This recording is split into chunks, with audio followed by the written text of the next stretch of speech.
สบายดีมื้อนี้จะมาแนะนำการเอาเงินเข้า Limited ขั้นตอนแรกเลยให้เฮากด Wallet นี้และที่สำคัญ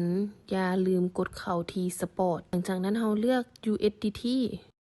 และกดคำว่า Withdraw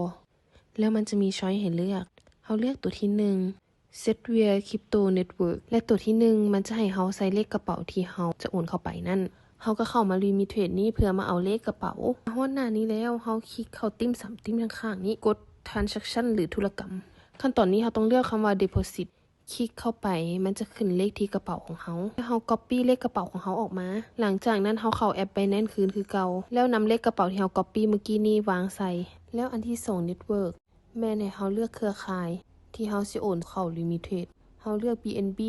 BEP South แล้วตัวนี้แม่นเฮาใส่จำนวนเงินที่เฮาต้องการจะโอนเข้าไป Limited แล้วกดคำว่า withdraw หลังจากนั้นให้เฮา confirm และเป็นที่สำเร็จของการโอนเงินเข้า Limited นั้น